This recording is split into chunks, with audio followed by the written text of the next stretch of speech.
Hello everyone, welcome back to our YouTube channel. तो आज हम रिवाइज करने वाले हैं RTMNU बीकॉम 4th सेमेस्टर का स्किल डेवलपमेंट का फर्स्ट यूनिट, जो कि है introduction to skill development. First topic है हमारा पर्सनैलिटी। पर्सनैलिटी यानी कि हर किसी की एक अलग पर्सनैलिटी होती है। हर पर्सन में कुछ डिफरेंट ट्रेट्स होते हैं, जैसे कि उनकी स्किन, उनका कलर, उनकी हाइट, उनका वेट, ये सारी चीज़ें पर्सनैलिटी के अंदर ही आती है। अब जो विजिबल होती है वो पर्सनैलिटी तो होती ही है, बट उनके जो हैबिट्स होते हैं या एटीट्यूड, आइडियाज़, ये सारी चीज़ें भी पर्सनैलिटी के अंदर ही आती है। पर्सनैलिटी ये शब्द लैटिन वर्ड पर्सोना से लिया गया है, जिसका मतलब होता है स्पीक थ्रू, यानी कि अपने दिमाग में क्या चल रहा है ये आप अपने पर्सनैलिटी से दिखा सकते हो लोगों को। अगर आप खुश हैं तो आपके पर्सनैलिटी पे वो खुशी दिख के आती है। तो ये चीज़ पर्सनैलिटी के ज़रिए हमें दिख जाती है। इसके कैरेक्टरिस्टिक क्या क्या होते हैं? पहला है personality is something which is unique in each individual. Personality एक यूनिक होती है, हर किसी की पर्सनैलिटी अलग होती है। ऐसा नहीं होता कभी भी कि दो लोगों की पर्सनैलिटी बिल्कुल सेम है, ऐसा नहीं हो सकता है। कुछ ना कुछ डिफरेंस हमें देखने को मिलता ही है।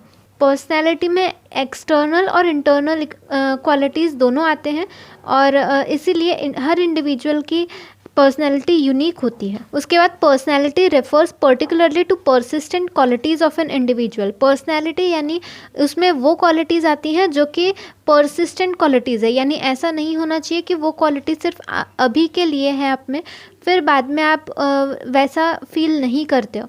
तो ऐसे ट्रेड्स या ऐसे क्वालिटीज़ जो परमानेंट है उसे ही पर्सनैलिटी में इंक्लूड किया जाता है। फिर personality represents a dynamic orientation of organism to environment. जिस एनवायरनमेंट में हम रहते हैं, जहाँ पे हम रहते हैं, वहाँ से हम अपने पर्सनैलिटी के कुछ ट्रेट्स एक्वायर कर ही लेते हैं। फिर है personality is greatly influenced by social interaction. जितने ज़्यादा लोगों से हम मिलते हैं उतने ज़्यादा लोगों से हमें अलग अलग ट्रेट्स सीखने को मिलते हैं, और हम जाने अनजाने वो सारी चीज़ें सीखते जाते हैं और वो हमारे पर्सनैलिटी में इंक्लूड होते जाता है। फिर personality represents a unique organization of persistent, dynamic and social predisposition. Personality में काफ़ी सारे क्वालिटीज़ एक साथ रखी जाती हैं, और ये सारी चीज़ें एक इंटीग्रेशन होता है डायनामिक, सोशल और प्रीडिस्पोजिशन के क्वालिटीज़ का। फिर पर्सनैलिटी रिप्रेजेंट्स कंसिस्टेंसी। जैसा कि हमने देखा, जो परमानेंट क्वालिटीज़ होती है वही पर्सनैलिटी में इंक्लूड होती है, इसीलिए जो कंसिस्टेंट है वही चीज़ें हमारे पर्सनैलिटी में इंक्लूड होंगी। फिर है personality psychological and physiological. Personality सिर्फ साइकोलॉजिकल ही नहीं तो फिजियोलॉजिकल भी है। फिजियोलॉजिकल यानी कि जिस तरीके से बायोलॉजिकल प्रोसेस होती है, जैसे आपके मॉम डैड में जैसे तरीके की पर्सनैलिटी है वैसे आप में भी रहने के बहुत चांसेस होते हैं। अब इसके टाइप्स कौन कौन से हैं? मेनली टाइप्स डिस्क्राइब किए गए हैं, दो टाइप्स, एक है इंट्रोवर्ट और दूसरा है एक्सट्रोवर्ट। इंट्रोवर्ट यानी कि जो प्री ऑक्यूपाइड या सिर्फ खुद में रहते हैं उन्हें इंट्रोवर्ट कहा जाता है। वही एक्सट्रोवर्ट यानी जो सबके साथ घुल मिल जाते हैं उन्हें एक्सट्रोवर्ट कहा जाता है। अब इन्हीं के बीच में एक और टाइप होता है जो होते हैं एम्बीवर्ट। एम्बीवर्ट यानी कि एक्सट्रोवर्ट और इंट्रोवर्ट ये दोनों का मिक्सचर जो होता है उन्हें एम्बीवर्ट कहा जाता है। ये कभी कभी लोगों के साथ रहना पसंद कर लेते हैं, जैसे एक्सट्रोवर्ट्स रहते हैं, लोगों के साथ रह लेते हैं, लोगों के साथ घूम लेते हैं, तो ये भी वो एंजॉय कर लेते हैं एम्बीवर्ट। और इंट्रोवर्ट भी कभी कभी बन जाते हैं, उन्हें चाहिए होता है कुछ वक्त वो अकेले बिताएं। फैक्टर्स ऑफ पर्सनैलिटी, यहाँ पे 5 फैक्टर्स दिए हैं पर्सनैलिटी के। फर्स्ट फैक्टर है बायोलॉजिकल फैक्टर। बायोलॉजिकल फैक्टर मतलब कि जिस तरीके से हम हमारे पूर्वजों से या फिर हमारे मॉम डैड से जो भी पर्सनैलिटी एक्वायर करते हैं तो उसे बायोलॉजिकल फैक्टर ऑफ पर्सनैलिटी बोला जाता है। जैसे कि हमारे बाल या फिर हमारा स्किन का कलर, ये सारी चीज़ें जो पर्सनैलिटी में होती हैं वो हमारे मॉम डैड के, तो ये होता है बायोलॉजिकल फैक्टर ऑफ पर्सनैलिटी। फिर आता है सोशल फैक्टर ऑफ पर्सनैलिटी, यानी कि हम जिस सोसाइटी में रहते हैं, जहाँ जैसे लोगों के बीच में रहते हैं, तो उन लोगों के ज़रिए भी हम अपने न्यू पर्सनैलिटी या उनके जैसे व्यवहार करना, बिहेव करना सीख जाते हैं। तो इसीलिए सोसाइटी भी एक फैक्टर है हमारे पर्सनैलिटी को डेवलप करने के लिए। फिर है कल्चरल फैक्टर ऑफ पर्सनैलिटी। जिस कल्चर से हम बिलोंग करते हैं वो भी हमारे लिए इम्पॉर्टेंट होता है, तो वो भी एक फैक्टर होता है हमारे पर्सनैलिटी का। फिर है फिज़िकल एनवायरनमेंट। जो भी इंडिविजुअल जो एनवायरनमेंट में रहता है वो एनवायरनमेंट भी काफ़ी इम्पोर्टेंट होता है, एक इम्पॉर्टेंट फैक्टर होता है पर्सनैलिटी के लिए। जैसे कोई अगर land, river, mountain, hills, forest, plain area, atmosphere, इन सारे जगहों पे कोई भी रहता है तो उस हिसाब से भी उसकी पर्सनैलिटी डिपेंड कर सकती है। वो शायद लंबा हो सकता है, जैसे कि आपने देखा होगा कि कुछ कंट्री के लोग काफ़ी गोरे होते हैं, कुछ कंट्री के लोग काफ़ी काले होते हैं। तो ये क्यों होता है? क्योंकि ये एनवायरनमेंट पे डिपेंड करता है वहाँ के। फिर आता है situational factors of personality. Situation के हिसाब से भी पर्सनैलिटी डिफ़र करती है। सिचुएशन जिस हिसाब से, उस हिसाब से आपको बिहेव करना पड़ता है, इसीलिए वो भी एक फैक्टर हो सकता है आपके पर्सनैलिटी में चेंजेस दिखने का। जैसे कि एक टीचर है तो वो शायद स्ट्रिक्ट हो सकती है अपने स्टूडेंट के लिए, बट वो जब घर पे जाती है तो वो शायद उतनी स्ट्रिक्ट ना रहे, वो अपने फैमिली के साथ बहुत ही अच्छे से प्यार से रहे। तो ये भी एक फैक्टर होता है पर्सनैलिटी का। इसके बाद आता है ह्यूमन ग्रोथ एंड डेवलपमेंट। ये टॉपिक, ह्यूमन ग्रोथ यानी क्या होता है? यानी कि हमारे टिश्यू में नेट इंक्रीज़ होना साइज़ और मास में, उसे ह्यूमन ग्रोथ कहा जाता है। ग्रोथ यानी कि साइज़ में चेंज होना या प्रोपोर्शन में चेंज होना, हमारे कुछ ओल्ड फीचर्स डिसअपियर होना और हमें न्यू फीचर्स एक्वायर करना, ये सारी चीज़ें ग्रोथ में आती हैं। जैसे कि हमारी हाइट बढ़ती है या हमारे मिल्क टीथ गिर के हमारे परमानेंट टीथ आते हैं, तो ये सारी चीज़ें ग्रोथ में इंक्लूड होती हैं। और वही डेवलपमेंट यानी शेप या फॉर्म या स्ट्रक्चर में चेंज होना, उसे आप डेवलपमेंट बोलते हो। डेवलपमेंट के वजह से आपके फंक्शनिंग और वर्किंग इम्प्रूवमेंट होता है। कुछ फैक्टर्स जो ह्यूमन ग्रोथ और डेवलपमेंट को इन्फ्लुएंस करते हैं वो कौन से होते हैं? फर्स्ट है हेरिडिटी। हेरिडिटी के वजह से भी ह्यूमन ग्रोथ और डेवलपमेंट इन्फ्लुएंस होती है। जैसे कि अगर किसी के पापा की हाइट बहुत बड़ी है तो उनकी भी हाइट बड़ी होती है, तो ये भी एक हेरिडिटी है कि आपके पेरेंट्स को है तो वो आपको भी वही चीज़ देखने को मिलती है। फिर है जेंडर भी काफ़ी इम्पोर्टेंट फैक्टर है, क्योंकि ज़रूरी नहीं है कि दोनों लड़की और लड़का एकदम सेम ही दोनों में ग्रोथ या डेवलपमेंट हो। कई बार ऐसा देखने को मिलता है कि बॉयज़ जो होते हैं वो जल्दी हाइट बढ़ती है या फिर उनमें कुछ अलग ही पर्सनैलिटी होती है और गर्ल्स में थोड़ी अलग पर्सनैलिटी होती है। तो इसीलिए जेंडर भी इन्फ्लुएंस करता है हमारे ह्यूमन ग्रोथ और डेवलपमेंट को। फिर socio economic factor. Socio economic factor में जैसे अपर लेवल फैमिलीज़ थोड़ी ज़्यादा एडवांस होती है तो उनके पास बेटर फैसिलिटीज़ होती हैं, वो अपना न्यूट्रिशन अच्छे से ले पाते हैं, इसलिए उनकी ह्यूमन ग्रोथ और डेवलपमेंट अच्छे से होता है कंपेयर टू जो अपर मिडिल क्लास से बिलोंग नहीं करते हैं, अपर लेवल से बिलोंग नहीं करते हैं, उनसे अगर कंपेयर करें तो उनसे ज़्यादा अच्छी अपर लेवल फैमिलीज़ के बच्चों की पर्सनैलिटी होती है। फिर आता है न्यूट्रिशनल ग्रोथ। हमारी न्यूट्रिशन पे भी डिपेंड करती है। अगर आपको अच्छा न्यूट्रिशन मिल रहा है तो ह्यूमन ग्रोथ एंड डेवलपमेंट काफ़ी अच्छा होगा। फिर आता है हार्मोन्स में अगर चेंजेस होते हैं तो उस वजह से भी हमारे ह्यूमन ग्रोथ एंड डेवलपमेंट पे फ़र्क पड़ता है। फिर पोल्यूशन, जैसे कि एयर पोल्यूशन या फिर ऐसी कोई भी पोल्यूशन जिसके वजह से हमारे ह्यूमन ग्रोथ को अफेक्ट होता है, तो वो सारी चीज़ों की वजह से भी हमारे ह्यूमन ग्रोथ को अफेक्ट होता है। जैसे कि कुछ लोग काफ़ी ऐसे सिटीज़ में रहते हैं जहाँ पे बहुत ज़्यादा पोल्यूशन है, तो उनके बहुत ज़्यादा चांसेस होते हैं कि वो ज़्यादा बीमार रहेंगे कंपेयर टू वो लोग जो थोड़े से गांव साइड में रहते हैं। तो ये भी एक फैक्टर होता है ह्यूमन ग्रोथ एंड डेवलपमेंट का। फिर आता है रेशियल फैक्टर्स भी काफ़ी इन्फ्लुएंस करते हैं ह्यूमन ग्रोथ एंड डेवलपमेंट को। इसमें आप हाइट, वेट, कलर, फीचर्स और कुछ बॉडी कंस्टिट्यूशन भी देखा जा सकता है कि कुछ रेशियल फैक्टर्स कुछ रेस में आपको सेम देखने को मिलता है। जो लोग एक सेम रेस से बिलोंग करते हैं तो उनमें आपको ये सारी फीचर्स थोड़े बहुत सेम देखने को मिलते हैं। फिर आता है stages of human growth and development.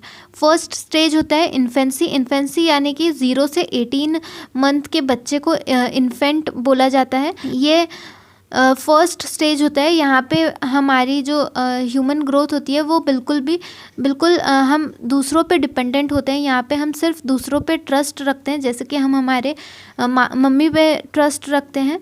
और इस स्टेज पे हमें काफ़ी सीखने की ज़रूरत होती है और हम काफ़ी कुछ सीख रहे होते हैं और ख़ुद भी डेवलप हो रहे होते हैं। फिर आता है early childhood. Early childhood 18 month से 3 इयर्स तक की स्टेज को अर्ली चाइल्डहुड स्टेज बोला जाता है।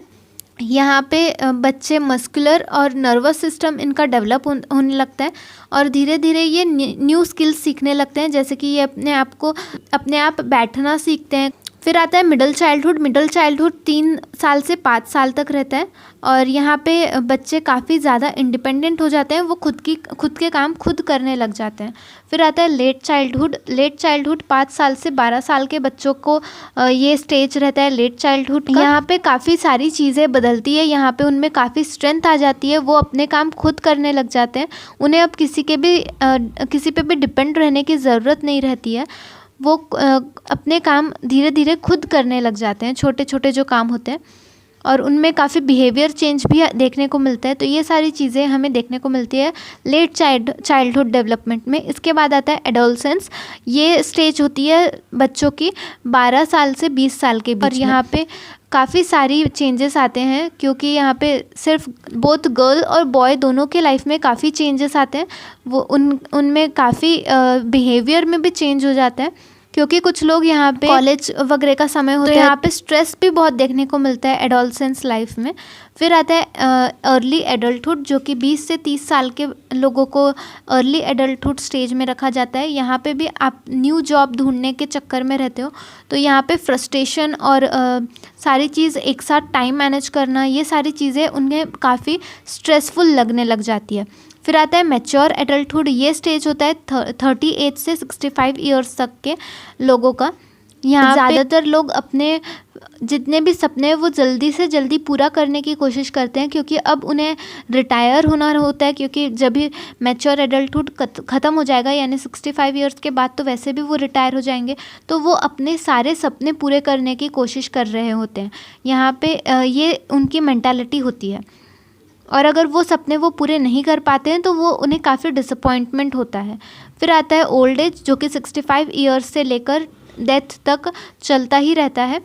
यहाँ पे ज़्यादा लोगों में इच्छा नहीं रह जाती है, बस उन्हें कैसे भी करके अपने जो बची कुची ज़िंदगी है वो निकालनी होती है, और बहुत कम उनके इच्छा आकांक्षा रहती है इस उम्र में। और यहाँ पे आप देखोगे कि यहाँ पे फिज़िकल हेल्थ भी बहुत पुअर हो जाती है लोगों की, इसीलिए यहाँ पे ह्यूमन ग्रोथ भी काफ़ी कम हो जाता है। फिर आता है ह्यूमन बिहेवियर। ह्यूमन बिहेवियर में ऐसी सब सारी चीज़ें इंक्लूड होती हैं, ऐसी एक्टिविटी जो कि हम ऑब्जर्व कर सकते हैं, रिकॉर्ड कर सकते हैं और मेजर कर सकते हैं। जो लोग जो भी इमोशनल, फिज़िकल, मेंटल या सोशल एक्टिविटीज़ करते हैं, ऐसे सारी चीज़ों को ह्यूमन बिहेवियर में इंक्लूड किया जाता है। तो बिहेवियर का अगर सरल सा मीनिंग देखें तो बिहेवियर यानी कि किसी भी पर्सन का कोई भी रिएक्शन या एक्शन के प्रति रिस्पॉन्स या एक्सटर्नल या इंटरनल स्टिमुलस सिचुएशन दिखाना, तो उसे हम ह्यूमन बिहेवियर में इंक्लूड करते हैं। इसके क्लासिफिकेशन क्या होते हैं? फर्स्ट है मॉलिक्यूलर बिहेवियर, मतलब अगर हम ह्यूमन बिहेवियर को क्लासिफाई करें तो हमें फर्स्ट मिलता है मॉलिक्यूलर बिहेवियर। मॉलिक्यूलर बिहेवियर यानी ऐसा बिहेवियर जो कि अचानक से आप कुछ देखो और आपको बिना सोचे जो आप बिहेव कर देते हो, रिएक्ट कर देते हो, उसे मॉलिक्यूलर बिहेवियर कहा जाता है।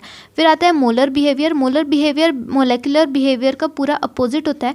जब ह्यूमन कुछ अच्छे से पूरा सोच विचार करके फिर बिहेव करता है या रिएक्ट करता है तो उसे मोलर बिहेवियर कहा जाता है। फिर आता है ओवर्ट बिहेवियर। ये बिहेवियर विजिबल बिहेवियर होता है, जैसे कि प्लेइंग फुटबॉल, ईटिंग, सब चीज़ें ओवर्ट बिहेवियर में आती है जो आपको दिखती है। फिर आता है कोवर्ट बिहेवियर। कोवर्ट बिहेवियर यानी कि ऐसे बिहेवियर जो दिखते नहीं हैं, जैसे कि थिंकिंग। ये आप देख नहीं सकते कि कोई थिंक कर रहा है, पर आप ये देख सकते हो कि कोई फुटबॉल खेल रहा है, तो वो ओवर्ट है और ये कोवर्ट है। फिर आता है वॉलंटरी बिहेवियर। वॉलंटरी बिहेवियर यानी ऐसा बिहेवियर जो एक इंसान अपने खुद की इच्छा से करता है, उसे वॉलंटरी बिहेवियर में रखा जाता है। जिस पे उसका कंट्रोल है उसे वॉलंटरी बिहेवियर कहा जाता है, जैसे स्पीकिंग, वॉकिंग, राइटिंग, ऐसे ही। और इनवॉलंटरी बिहेवियर यानी ऐसा बिहेवियर जिस पे बिल्कुल भी नेचुरल कंट्रोल नहीं है पर्सन का, उसे इनवॉलंटरी बिहेवियर कहा जाता है। Characteristics of human behaviour. First है social rules and regulation. Human being social being होता है, उसे काफ़ी सारे रूल्स एंड रेगुलेशंस फॉलो करने पड़ते हैं। तो इसीलिए उस हिसाब से उसका बिहेवियर भी चेंज होता है। फॉर सेकेंड है language and understanding. Human being feelings और इमोशंस कन्वर्सेशन के ज़रिए ही अपने बातें कन्वर्सेशन के ज़रिए ही बताते हैं, और कन्वर्सेशन के लिए लैंग्वेज की ज़रूरत होती है।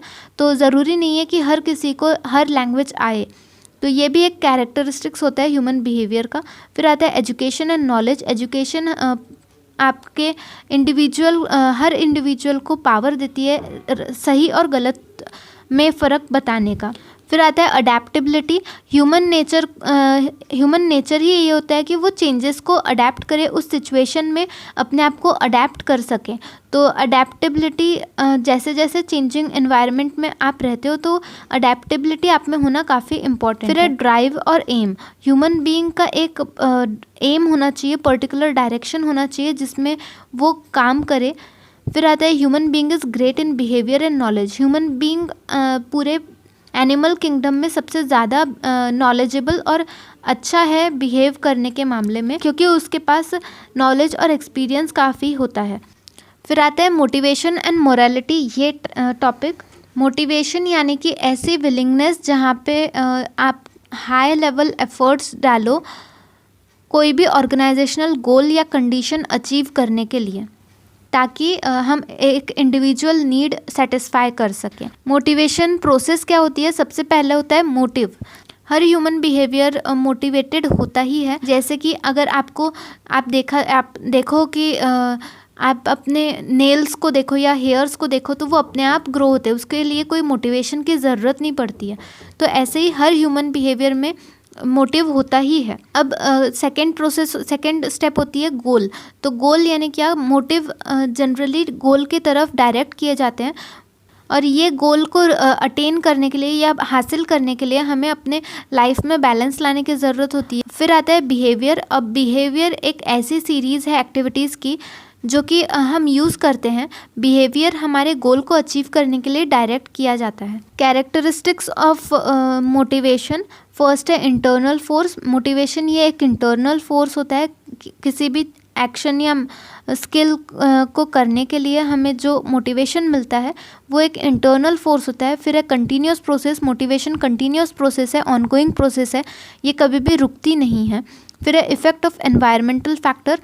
ऑर्गेनाइजेशन में इंटरनल फैक्टर काफ़ी इंपॉर्टेंट होता है, बट उसके साथ ही एनवायरमेंटल फैक्टर्स भी इम्पॉर्टेंट होता है, क्योंकि इसके वजह से भी हमारे इंटरनल फैक्टर्स जैसे कि एम्प्लॉयज़, इनके मोटिवेशन में कमी आ सकती है। फिर है परवेसिव फंक्शन, यानी कि मोटिवेशन हर मैनेजमेंट के लेवल पे एप्लीकेबल होता ही है। ऐसा नहीं होता कि सिर्फ टॉप लेवल को मोटिवेशन लगे और लोअर लेवल को ना लगे। फिर है कॉम्प्लिकेटेड प्रोसेस। मोटिवेशन एक कॉम्प्लिकेटेड प्रोसेस है। हर इंडिविजुअल के नीड्स को समझना ये एक कॉम्प्लेक्स प्रोसेस हो जाता है, कॉम्प्लिकेटेड टास्क हो जाता है। फिर है positive and negative motivation. Positive motivation यानी कि अगर आप किसी ऑर्गेनाइजेशन में किसी भी अच्छे काम के लिए आप अपने एम्प्लॉयज़ को मोटिवेट करने के लिए कुछ रिवॉर्ड्स दे रहे हो तो ये पॉजिटिव मोटिवेशन हो गया। और वही नेगेटिव मोटिवेशन, जैसे कि अगर आप कोई गलती हो एम्प्लॉयज़ से या उन्हें पेनल्टी या पनिशमेंट देना पड़े तो ये चीज़ नेगेटिव मोटिवेशन हो जाता है। फिर है गोल ओरिएंटेड। और मोटिवेशन का मेन ऑब्जेक्टिव यही होता है कि हम अपने गोल को अचीव कर सकें। मोटिवेशन के कुछ टाइप्स दिए हैं। फर्स्ट है पॉजिटिव मोटिवेशन। पॉजिटिव मोटिवेशन इसे इंसेंटिव मोटिवेशन भी बोला जाता है, इसमें आपको रिवॉर्ड मिलता है। वही नेगेटिव मोटिवेशन, जैसे कि हमने देखे, नेगेटिव मोटिवेशन यानी कि फियर मोटिवेशन, ये फोर्स या फियर पे डिपेंडेंट होता है। यहाँ पे एम्प्लॉयज़ के बीच में फियर यानी कि डर पैदा किया जाता है, ताकि अगर वो सही से काम ना करे तो उन्हें पनिशमेंट या पेनाल्टी भरनी पड़ जाएगी। मोटिवेशन का इम्पोर्टेंस क्या होता है, क्यों मोटिवेशन ज़रूरी होता है? इससे हमारे ऑर्गेनाइजेशन में परफॉर्मेंस अच्छा होता है, हाई परफॉर्मेंस देखने को मिलता है। Low employ turnover and absenteeism, employees हमारे कम एब्सेंट रहते हैं और इसके वजह से हमें फ़ायदा होता है। फिर है फ्यूअर डिस्प्यूट्स एंड स्ट्राइक्स। हमारे ऑर्गेनाइजेशन में डिस्प्यूट्स और स्ट्राइक्स होने के चांसेस बहुत कम हो जाते हैं। विलिंगनेस एंड इंटरेस्ट क्रिएशन, हमारे एम्प्लॉयज़ ऑर्गेनाइजेशन के सारे एम्प्लॉयज़ में एक इंटरेस्ट क्रिएट हो जाता है काम के लिए, वो ज़्यादा इंटरेस्टेड फील करने लगते हैं। फिर है बेटर ऑफ ऑर्गेनाइजेशनल इमेज। अगर ऑर्गेनाइजेशन में सब कुछ अच्छा चल रहा है, स्ट्राइक्स नहीं हो रहे हैं, एम्प्लॉयज़ भी खुश हैं, तो ऐसे ऑर्गेनाइजेशन की इमेज सोसाइटी में काफ़ी अच्छी बनती है। बेटर इंडस्ट्रियल रिलेशन, और साथ ही इंडस्ट्रियल रिलेशन भी हमारा अच्छा होता है, जिसके वजह से अगर कोई सप्लायर है हमारा तो उसके साथ भी हमारे अच्छे कॉन्टैक्ट रहते हैं। एक्सेप्टेबिलिटी टू चेंज, अगर कोई भी सोशल या इंडस्ट्रियल सिचुएशन में चेंज आता है तो ऐसी ऑर्गेनाइजेशन जहाँ मोटिवेशन अच्छा है तो वो ऑर्गेनाइजेशन चेंज अडेप्ट कर सकती है। एम्प्लॉय सेटिस्फैक्शन, एम्प्लॉय का सेटिस्फैक्शन काफ़ी इंपॉर्टेंट होता है मैनेजरियल पॉइंट ऑफ व्यू से, और अगर मोटिवेशन है, अगर मोटिवेटेड एम्प्लॉयज़ हैं हमारे यहाँ तो वो हमेशा सेटिस्फाइड ही रहेंगे। फिर एक create supportive work environment, employees को सपोर्टिव और सेटिस्फाइड, एम्प्लॉयज़ को मोटिवेटेड और सेटिस्फाइड रख के आप एक ऐसा एनवायरनमेंट बनाते हो जहाँ पे सपोर्टिव वर्क एनवायरनमेंट बनाते हो। तो इसीलिए ये भी एक हमारे मोटिवेटेड एम्प्लॉयज़ का फीचर है। फिर आता है कम्युनिकेशन, मोटिवेशन आपके मैनेजर्स और वर्कर्स के बीच में एक अच्छा कम्युनिकेशन भी दिलाती है, जिसके वजह से एम्प्लॉयज़ ज़्यादा सेटिस्फाई रहते हैं उनके काम को लेकर। फिर आता है improves the efficiency of work, जैसे कि हमने देखा कि हमारा परफॉर्मेंस अच्छा होता है एम्प्लॉयज़ का, जिसके वजह से ऑर्गेनाइजेशन अपना एफिशिएंसी बढ़ा पाता है वर्क का। फिर है facilitating other functions of management, सिर्फ एक ही फंक्शन में नहीं तो सारे फंक्शन में, जैसे कि प्लानिंग, ऑर्गेनाइजिंग, डायरेक्टिंग, कोऑर्डिनेटिंग और कंट्रोलिंग, ये सारे चीज़ों के साथ मोटिवेशन इंटरलिंक्ड होता है।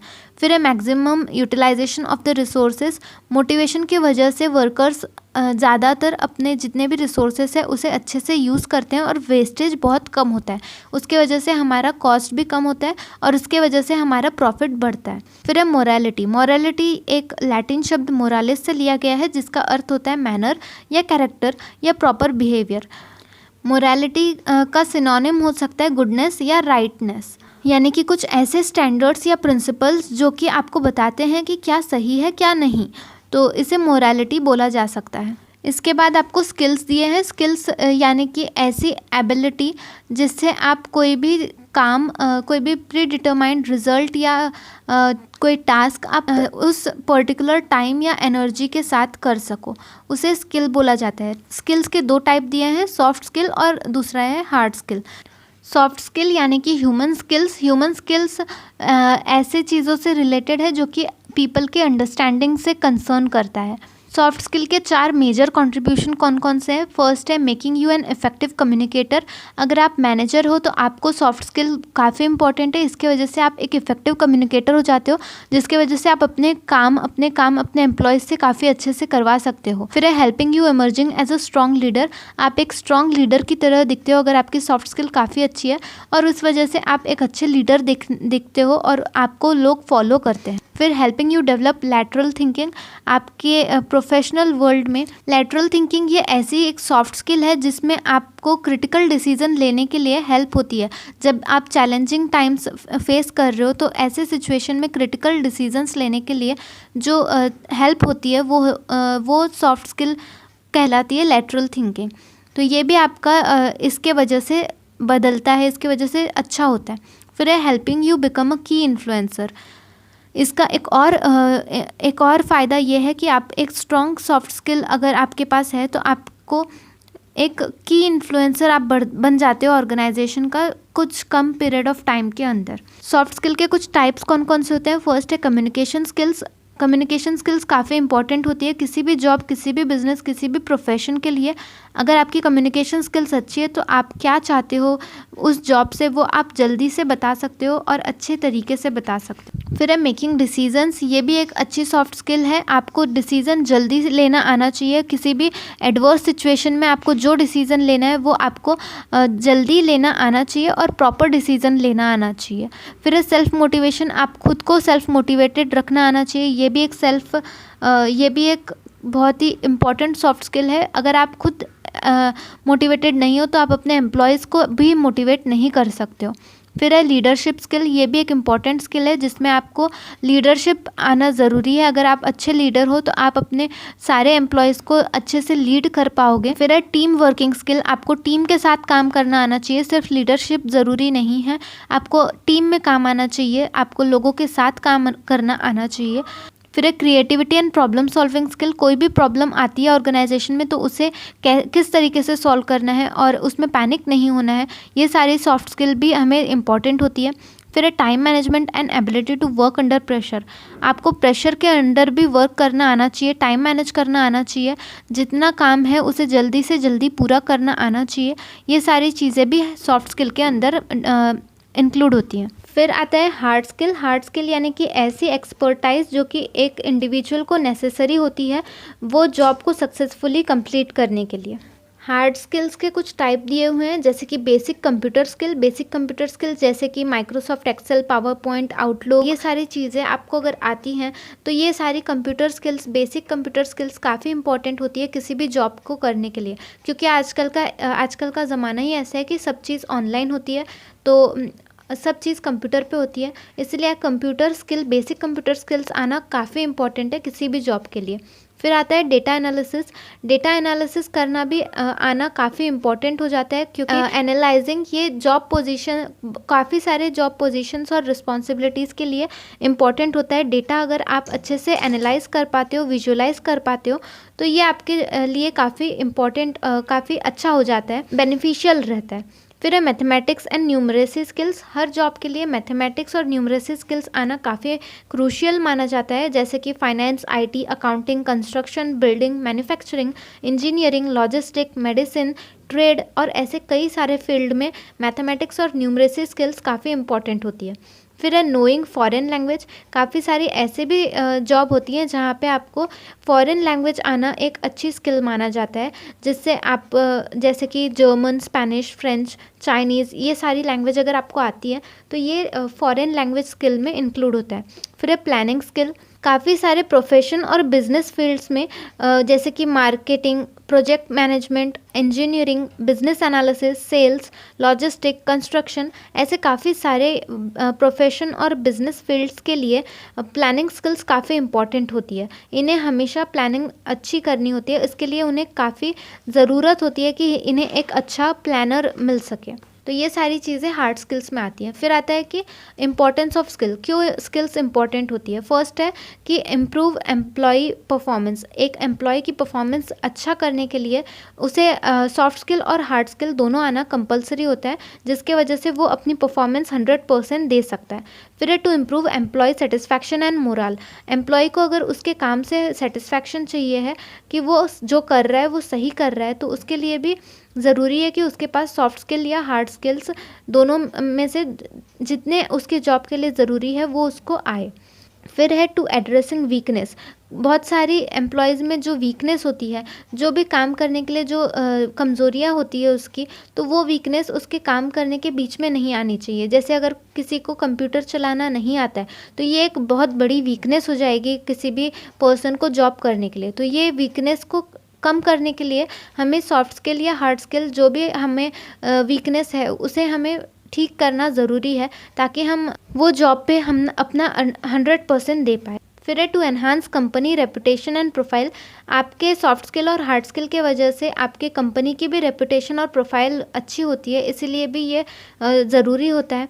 फिर है to reduce employ turnover. Staff बहुत ज़्यादा जल्दी चेंज होने लगते हैं, ऐसा बहुत बार होता है। एम्प्लॉयज़ हमेशा चेंज हो रहे हैं, स्टाफ आपका चेंज होते रह रहा है, तो ये अच्छी बात नहीं है हमारे ऑर्गेनाइजेशन के लिए। इसीलिए ट्रेनिंग और डेवलपमेंट काफ़ी इम्पॉर्टेंट हो जाता है, और इसीलिए ये भी एक इसमें इम्पॉर्टेंट है कि अगर आपके एम्प्लॉयज़ स्किल्ड है तो आपका एम्प्लॉय टर्नओवर भी रिड्यूस हो जाता है। फिर to increase productivity and adherence to quality standard. आपका क्वालिटी स्टैंडर्ड भी इम्प्रूव होता है और साथ ही प्रोडक्टिविटी भी बढ़ती है अगर आपके एम्प्लॉयज़ में सॉफ्ट स्किल, हार्ड स्किल दोनों है तो। फिर है to reduce innovation in new strategies and product. Training के वजह से और अपने जितने भी एम्प्लॉयज़ है अगर उनको अपस्किलिंग किया जाए तो उनकी क्रिएटिविटी लेवल बढ़ती है और वहाँ पे इनोवेशंस अच्छे देखने को मिलते हैं, जिसकी वजह से न्यू आइडियाज़ फॉर्म होते हैं और वो हमारे ऑर्गेनाइजेशन के लिए कई बार अच्छा साबित भी होता है। तो ये भी हमारे लिए इम्पॉर्टेंट है इसीलिए सॉफ्ट स्किल और हार्ड स्किल का होना बहुत ज़रूरी है। तो ये था हमारा फर्स्ट यूनिट का रिवीजन। आपको ये वीडियो हेल्पफुल लगा हो तो वीडियो को लाइक करना ना भूलें, अपने दोस्तों के साथ इसे ज़रूर शेयर करें। आपके फीडबैक हमें कमेंट सेक्शन में ज़रूर बताएं। और सेकेंड, थर्ड और फोर्थ यूनिट भी हमारे चैनल पर जल्दी ही अपलोड होने वाले हैं। उसके लिए हमारे चैनल पर बने रहें। Thank you so much for joining.